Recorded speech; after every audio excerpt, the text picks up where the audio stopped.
नमस्कार, आप देख रहे हैं हल्ला बोल। आपके साथ मैं हूं अंजना ओम कश्यप और जो मेरे पीछे लिखा है उससे आप अंदाजा लगा चुके होंगे कि आज जब हम इमरजेंसी की बात कर रहे हैं, हर तरह से याद कर रहे हैं उन काले वक्त को, तो कैसे आज की इमरजेंसी बहुत खलती है। वो इसलिए खलती है क्योंकि आवाज मीडिया की दबाई जा रही है, सवाल पूछने से रोका जा रहा है। लेकिन उससे पहले इसी इमरजेंसी पर अमित शाह ने आडवाणी को नहीं बुलाया है, ये खबर आ रही है। दरअसल आपातकाल के कार्यक्रम में सभी लोगों को आमंत्रित किया गया, लेकिन उसमें लाल कृष्ण आडवाणी नहीं बुलाए गए। वही लाल कृष्ण आडवाणी जो इसी आयोजन में हर साल मुख्य गेस्ट के रूप में, चीफ गेस्ट के रूप में बुलाए जाते थे। दिल्ली कॉन्स्टिट्यूशन क्लब में यह आयोजन, और उसी आयोजन में लाल कृष्ण आडवाणी को नहीं बुलाया गया। इससे पहले कि अपनी रिपोर्ट आपको दिखाएं, बताएं कि आखिर हमारे रिपोर्टर को सवाल पूछने से कैसे रोका वसुंधरा राजे ने। इससे पहले कि हम आपको दिखाएं कि कैसे आज मीडिया अपने सवाल पूछने से डर रहा है, हम आपको आइए सीधे पहले लिए चलते हैं। हिमांशु मिश्रा हमारे सहयोगी इस वक्त फोन लाइन पर हमारे साथ जुड़ रहे हैं। हिमांशु, मुख्य अतिथि होते थे लाल कृष्ण आडवाणी आपातकाल को काला दिवस के रूप में मनाने वाले इस कार्यक्रम में, इस बार बुलाया नहीं गया। देखिए अंजना, बिल्कुल लाल कृष्ण आडवाणी मुख्य अतिथि होते थे जब बीजेपी का इमरजेंसी पे प्रोग्राम होता था। आज उनको आमंत्रित तक नहीं किया गया, तो साफ तौर पर जाहिर है कि अब आडवाणी को पार्टी ने साइडलाइन कर दिया है। उनको कहा गया है कि आप दूर रहिए। पार्टी के ऐसे फंक्शन में इमरजेंसी, जिसको लेकर लाल कृष्ण आडवाणी और अटल बिहारी वाजपेयी हमेशा कहा करते थे कि इमरजेंसी के अंदर हम दोनों ने मिलकर किस तरीके से पार्टी के लिए लड़ाई लड़ी, कई नेताओं ने कुर्बानियां दी, नेताओं ने जेल के अंदर गए और वहां पर किस तरीके सही है वो बताया करते थे कार्यकर्ताओं को। और आज उसी लाल कृष्ण आडवाणी को पार्टी ने इस फंक्शन में भी नहीं बुलाया, जिस फंक्शन में छोटे से छोटे कार्यकर्ताओं को बुलाया गया। आज बीजेपी के वो लोग बता रहे हैं, अपने एक्सपीरियंस शेयर कर रहे हैं जैसे आपात के बंदियों का सम्मान किया जाता है आपातकाल के इसी कार्यक्रम में, और उसी कार्यक्रम में जिसमें आपातकाल के दौरान ये तमाम बड़े नेता थे, उनमें से एक लाल कृष्ण आडवाणी, उन्हें ही इस कार्यक्रम में नहीं बुलाया गया। बहरहाल ये क्या कहता है नहीं कहता ये महत्वपूर्ण है, लेकिन उससे ज्यादा महत्वपूर्ण ये है कि क्या मोदी उन मंत्रियों और नेताओं पर कार्रवाई करेंगे जो विवादों, मदद और घोटालों के चलते सुर्खियों में है। कौन से हैं वो बड़े सवाल जो आज हम करेंगे। हम दिखा रहे हैं आपको प्रधानमंत्री नरेंद्र मोदी बीच में, और ये चार चेहरे चारों तरफ। एक तरफ वसुंधरा राजे दिखाई देती हैं, एक तरफ पंकजा मुंडे, सुषमा स्वराज और फिर स्मृति ईरानी। चार बड़े बड़े मामले, उनमें फंसे ये चार नेता, और प्रधानमंत्री का इस पर कुछ ना बोलना विपक्ष को कर रहा है परेशान। आइए सबसे पहले आपको अपनी ये रिपोर्ट दिखाते हैं, उसके बाद चर्चा की शुरुआत करेंगे। अखबार पर ताले लग गए थे, रेडियो वही बोलता था जो सरकार बोलती थी। ऐसे दिन थे 40 साल पहले। दुनिया 40 साल पहले के आपातकाल के बंधे दिनों की याद दिला रहे थे प्रधानमंत्री। बता रहे थे कैसे लोकतंत्र को तानाशाही अंदाज में कस दिया गया था। न बोलने की आजादी थी, न लिखने की। लेकिन क्या प्रधानमंत्री इन तस्वीरों को देखकर बताएंगे कि ये किस तरह का काल है और ये कैसा लोकतंत्र है जहां राजस्थान की मुख्यमंत्री से सवाल पूछने वाले पत्रकार को जबरन चलता कर दिया जाता है।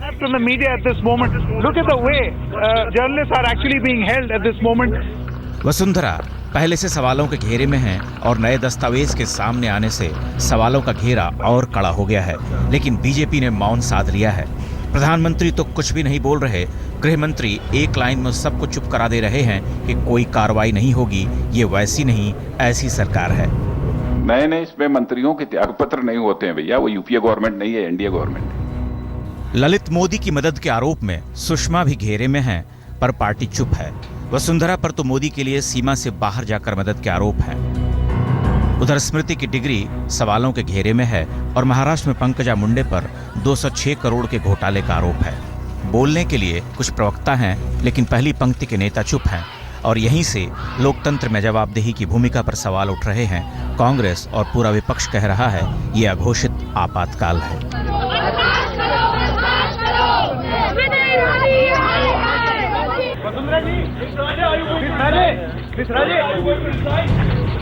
एक तरफ पार्टी वसुंधरा, सुषमा और स्मृति पर चुप है, दूसरी ओर मीडिया के सवाल पूछे जाने पर बल प्रयोग किया जा रहा है। अगर सरकार इस पूरे विवाद पर जवाब देना जरूरी नहीं समझती तो भी सवाल पूछने वाले पत्रकारों से बल प्रयोग का उसे कोई अधिकार नहीं है। आपातकाल न सही, लोकतांत्रिक मूल्यों का अकाल तो है ही। जयपुर से संकेत उपाध्याय के साथ हिमांशु मिश्रा, दिल्ली आज तक। कई खास मेहमान हमारे साथ इस पूरी चर्चा में शामिल होंगे, लेकिन उससे पहले कौन से हैं वो 5 सवाल जिन्हें आज हम उठाएंगे हल्ला बोल में। वसुंधरा ने मीडिया पर अघोषित आपातकाल लगाया है। सवाल यह है कि बाकायदा तैनाती की गई है कि मीडिया को अलग रखना मुझसे। ललित मोदी पर वसुंधरा कोई जवाब आखिर क्यों नहीं देती है? आखिर लोकतंत्र में क्या जवाबदेही मुख्यमंत्री की है या फिर नहीं? वसुंधरा पर कार्रवाई को लेकर बीजेपी में ही मतभेद है, और अगर है तो आखिर क्यों है ऐसा? इधर सुषमा स्मृति का मसला भी सरकार का सिरदर्द बना हुआ है। कितना बड़ा ये सिरदर्द है, इस पर भी होगी चर्चा। महाराष्ट्र घोटाले के आरोप पर बीजेपी की चुप्पी आखिर क्यों है पंकजा मुंडे को लेकर? इन तमाम सवालों को छूने की कोशिश करेंगे। कई खास मेहमान हमारे साथ इस पूरी चर्चा में शामिल हो रहे हैं। तस्वीरें हम आपको दिखा रहे हैं उन तमाम नेताओं की, मंत्रियों की, जिनकी वजह से जबरदस्त परेशानी में अब, लेकिन फिर भी विवादों पर चुप है प्रधानमंत्री नरेंद्र मोदी।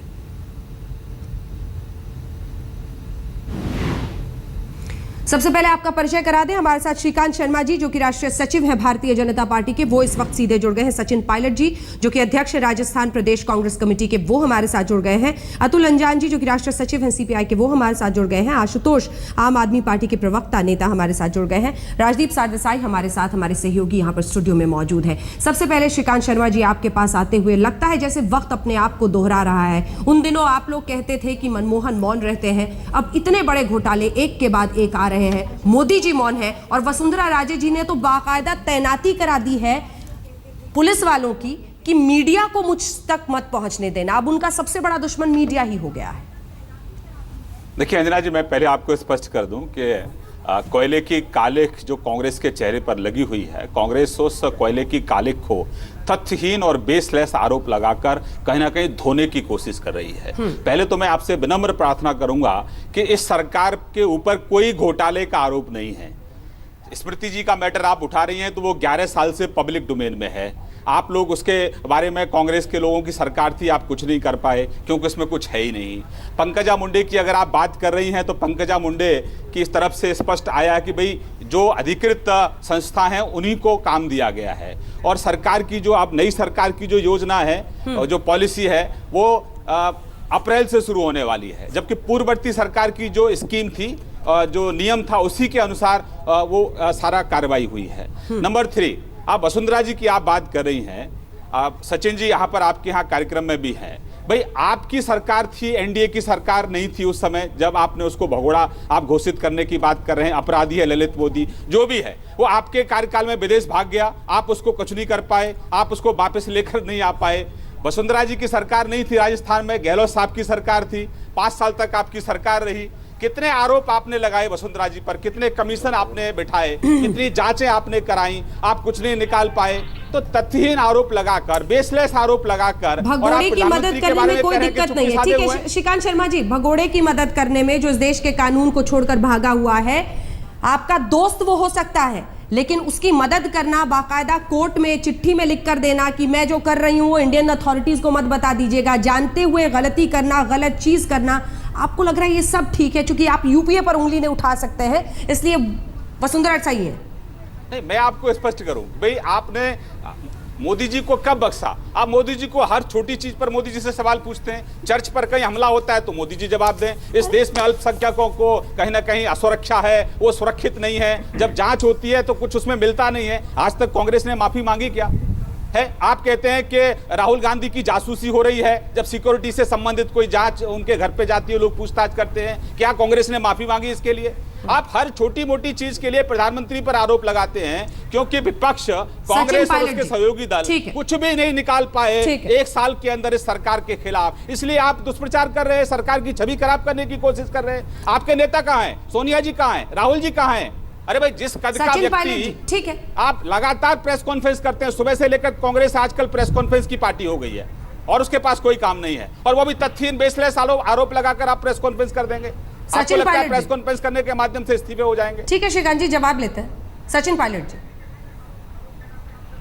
मैं तो दाद देता हूं बीजेपी के नेताओं की, प्रवक्ताओं की, कि इतनी विचित्र स्थिति में आके भी विडंबना नहीं है इनके मन में कि हमारे नेता कभी कुछ गलत कर सकते हैं। अब सब बातें कर रहे हैं, लेकिन जो असली मुद्दा है कि राजस्थान की मुख्यमंत्री ने विपक्ष के नेता होते हुए संवैधानिक पद पर शपथ लेकर बैठी थी, एक विधायक थी, तमाम तरह के आरोपी ललित मोदी को मदद करने का काम किया और डंके की चोट पे किया।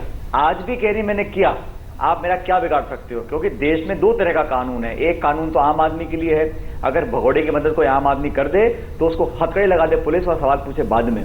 लेकिन क्योंकि भाजपा के नेता मंत्री मुख्यमंत्री करते हैं तो नहीं, वो इस्तीफा देने की स्थिति नहीं पैदा होती। मैं कह रहा हूं, आज मैं प्रधानमंत्री जी से निवेदन करना चाहूंगा, ये छोटा मुद्दा नहीं है। हाँ। ये छोटा मुद्दा नहीं है। आपकी कैबिनेट के मंत्रियों पर आरोप लगते हैं तो कलेक्टिव रिस्पॉन्सिबिलिटी है। इस देश में ललित मोदी को भाजपा समझ नहीं पा रही कि वो विक्टिम है या वो भगोड़ा है। अगर उस पर सहानुभूति आप बोल दीजिए हमारे को, हम चुप हो जाएंगे कि ये ललित मोदी भले इंसान है, उसकी मदद हम कर रहे हैं, आप हमारा कुछ नहीं बिगाड़ सकते, हम चुप हो जाएंगे। लेकिन अनैतिकता की बात तो मत करिएगा। आज अगर मैं एक नागरिक होने के नाते अपने प्रधानमंत्री से पूछना चाहता हूं कि आप इनके समर्थन में थे कि नहीं थे, 10 दिन की चुप्पी आपके कैबिनेट कॉलीग के बारे में क्या दर्शाती है? और राजस्थान में जिस प्रकार आप औरों पे हमला बोल रहे, ये तथ्य मैं लेकर नहीं आया हूं, ये दस्तावेज ललित मोदी ने दिए हैं। आपकी जिम्मेदारी बनती है भारतीय जनता पार्टी के नेताओं की कि अब ये डबल गेम ना खेले, ये दोगुना मापदंड नहीं चलेगा। एक कानून आपके लिए, एक कानून बाकी लोगों के लिए। गलती करी है, कानून का उल्लंघन हुआ है, पासपोर्ट एक्ट, सेमा एक्ट, पेरा एक्ट, तमाम पीपल्स रिप्रेजेंटेशन एक्ट, तमाम एक्टों का उल्लंघन कर आप बोल रहे हो साहब मैं तो इस्तीफा देने वाला नहीं हूं। ये कहां की राजनीति है, कहां की नैतिकता है, कहां का संविधान है, कहां का कानून है? हाँ। इस तरह की राजनीति नहीं चलेगी। और हम लोग अगर जनता की आवाज उठाएंगे तो अपना राजनीतिक हमारा अधिकार है, हमारा फर्ज बनता है। ठीक है श्रीकांत जी, आप जवाब जरूर दीजिएगा। श्रीकांत जी जवाब जरूर दीजिएगा, लेकिन सबके पास जल्दी जल्दी एक बार चले जाऊं क्योंकि बहुत सारे आरोप आपकी तरफ आने वाले हैं। अतुल अंजान जी।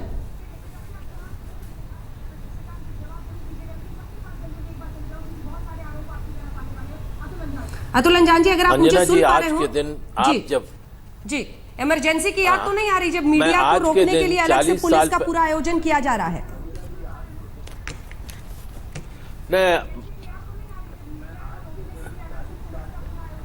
नहीं, मैं ये कह रहा हूं अंजना जी, 40 साल पहले इमरजेंसी लगी थी, इमरजेंसी की बात हो, और आज आप इस विषय को उठा रहे हैं कि ये जो सारे देश के अंदर अघोषित इमरजेंसी है।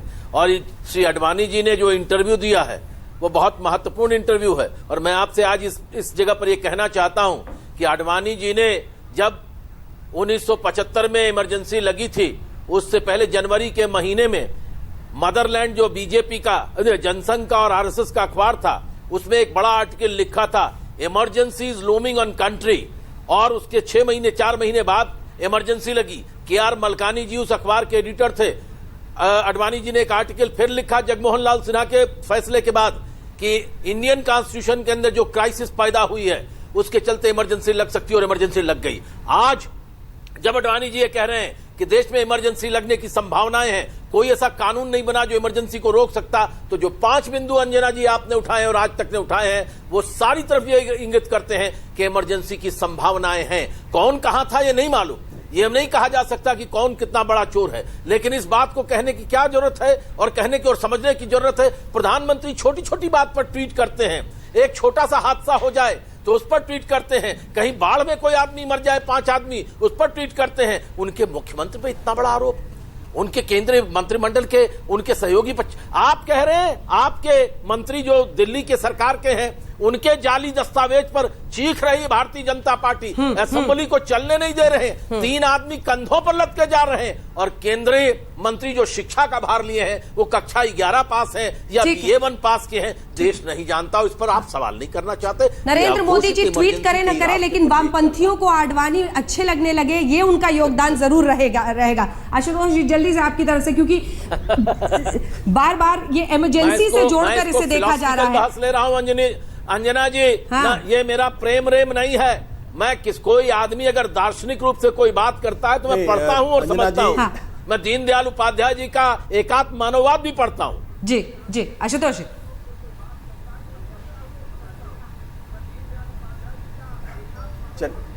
देखिए, मैं सबसे पहले तो मैं श्रीकांत शर्मा जी को मैं धन्यवाद देना चाहता हूं, साधुवाद देना चाहता हूं, मुबारकबाद देना चाहता हूं, बधाई देना चाहता हूं, क्योंकि जिस तरीके से उन्होंने पार्टी को डिफेंड किया उसके लिए निश्चित तौर पर बधाई के पात्र हैं। और मैं चाहता हूं कि बीजेपी आने वाले दिनों में लगातार सुषमा स्वराज, वसुंधरा राजे सिंधिया, स्मृति ईरानी और पंकजा मुंडे को लगातार डिफेंड करती रहे और इनके इस्तीफे ना हो। ये मैं भगवान से खड़े होकर प्रार्थना करता हूं, ताकि पूरी दुनिया देखे कि जिस प्रधानमंत्री पद के उम्मीदवार के तौर पर नरेंद्र मोदी ने कहा था, ना खाता हूं ना खाने देता हूं, और भ्रष्टाचार पर हमारा जीरो टॉलरेंस है, वो फर्क पता चल जाए कि जिस व्यक्ति ने अपनी कैबिनेट के अंदर बाबूलाल बुखारिया को कन्विक्शन के बाद भी मंत्री बनाए रखा था, वो मॉडल आज गुजरात का मॉडल देश के ऊपर लागू किया जा रहा है। दूसरी बात मैं आपको बताना चाहता हूं, आज तारीख में जब इमरजेंसी में सम्मानित किया जा रहा है इस देश के अंदर लाल कृष्ण आडवाणी, जिनसे मेरे वैचारिक मतभेद सांप्रदायिक, आज उनको बुलाया नहीं गया। खराबी की वजह से आपकी आवाज बहुत ठीक नहीं आ रही है। वापस मैं आपके पास लौटूंगी आशुतोष जी। किसी तकनीकी खराबी की वजह से आपकी आवाज बहुत साफ नहीं आ पा रही है। राजदीप जी, जल्दी से कमेंट बड़ी तस्वीर पर, क्योंकि बाकायदा वसुंधरा राजे ने ऐसे आदेश दिए हैं कि इतने लोग तैनात रहे मेरे इर्द गिर्द, कोई माइक लेकर मेरे पास ना आ सके। देखिए, ये आप थोड़ी ज्यादती कर रहे हैं, क्योंकि आप देखेंगे जितने भी नेता हैं आज, जब भी वो कटघरे में खड़े रहते हैं वो जनता के सामने नहीं आते। ये एक परंपरा बन गई है। आपने आपका शीर्षक रखा आज की इमरजेंसी। आज हर पार्टी में अंजना जी हाई कमांड कल्चर है, सुप्रीमो कल्चर है। राजस्थान में आज वसुंधरा एक तरह से सुप्रीमो है। आपने देखा होगा केवल पुलिस वाले ही नहीं थे वहां, पार्टी के वर्कर्स भी थे, वहां के एमएलए थे, वो रोक रहे थे मीडिया को। ममता बनर्जी वही करती है। हर हमारे जो एक तरह से राजनीतिक व्यवस्था में ये हाई कमांड कल्चर जब से आया है, तब से जब मीडिया किसी भी नेता को कटघरे में खड़ा रखती है तो वो नेता जो है मीडिया को टारगेट बनाता है या तो मीडिया से दूर हटता है। यही आज हमें दिखाई दिया राजस्थान में, कल किसी और राज्य में दिखाई देगा। ये एक परंपरा बन गई है।